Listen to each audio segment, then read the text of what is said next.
Lagyan ko muna ng takip for maybe 2 minutes para maluto yung gulay.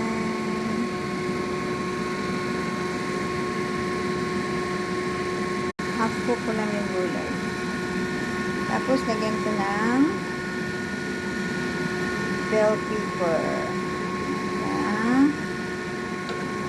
na.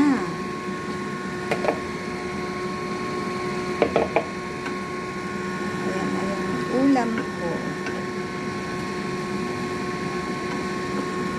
Shrimp with broccoli and bell pepper.